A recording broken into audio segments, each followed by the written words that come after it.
എൻ്റെ സിനിമകൾ സാധാരണയായിട്ട് തിയേറ്ററിൽ വന്ന് കാണുന്ന പ്രേക്ഷകരിൽ ഭൂരിഭാഗവും കുടുംബങ്ങളാണ്. കുഞ്ഞുങ്ങളും ഗ്രാൻഡ് പേരൻസും പേരൻസും എല്ലാവരും അടങ്ങുന്ന കുടുംബം ഒന്നടങ്കമാണ് സിനിമകളിലേക്ക് വന്ന് തിയേറ്ററിലേക്ക് വന്ന് എൻ്റെ സിനിമ കാണാറ്.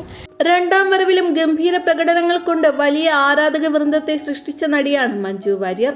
വീട്ടമ്മമാരും കുട്ടികളും അടങ്ങുന്ന കുടുംബ പ്രേക്ഷകരാണ് മഞ്ജു വാര്യരെ ഇഷ്ടപ്പെടുന്നവരിൽ ഏറെയും. എന്നാൽ ഇപ്പോഴിതാ തന്റെ പുതിയ സിനിമ കാണാൻ കുട്ടികളെയും കൊണ്ട് തിയേറ്ററിലേക്ക് പോകരുത് എന്ന അഭ്യർത്ഥനയുമായി സോഷ്യൽ മീഡിയയിൽ എത്തിയിരിക്കുകയാണ് മഞ്ജു വാര്യർ ഇങ്ങനെ പറയാൻ ഒരു കാരണം കൂടിയുണ്ട്. മഞ്ജു വാര്യരെ കേന്ദ്ര കഥാപാത്രമാക്കി എഡിറ്റർ സൈജു ശ്രീധരൻ ആദ്യമായി സംവിധാനം ചെയ്യുന്ന ചിത്രമാണ് ഫൂട്ടേജ്. മലയാളത്തിൽ ഇതുവരെ കണ്ടുവരാത്ത പരീക്ഷണ ശൈലിയിലാണ് ചിത്രത്തിന്റെ അവതരണം. 18+ ആയ ചില കണ്ടന്റുകൾ സിനിമയിലുണ്ടെന്ന് മഞ്ജു വാര്യർ പങ്കുവച്ച വീഡിയോയിൽ പറയുന്നു. 18 വയസ്സിൽ മുകളിലുള്ളവരെ ഉദ്ദേശിച്ച് നിർമ്മിച്ച സിനിമയാണെന്ന് തുറന്നു പറയുന്ന മഞ്ജു വാര്യർ തന്റെ സിനിമ കാണാൻ തിയേറ്ററിൽ എത്താനിരിക്കുന്ന കുടുംബ പ്രേക്ഷകർക്ക് മുന്നറിയിപ്പ് നൽകുകയാണ്. മഞ്ജു എന്ന നടിയുടെ സാമൂഹിക പ്രതിബദ്ധതയ്ക്ക് കൈയടിക്കുകയാണ് സോഷ്യൽ മീഡിയ. ഇതിൽ ഒരു 18+ ഓഡിയൻസിനെ ഉദ്ദേശിച്ചുകൊണ്ടുള്ള ഒരു സിനിമയാണ്. അപ്പോൾ തിയേറ്ററിൽ വന്ന് കാണുമ്പോൾ തീർച്ചയായിട്ടും ആ ഒരു ഇൻഫർമേഷൻ മനസ്സിൽ വെച്ചിട്ട് റെസ്പോൺസ്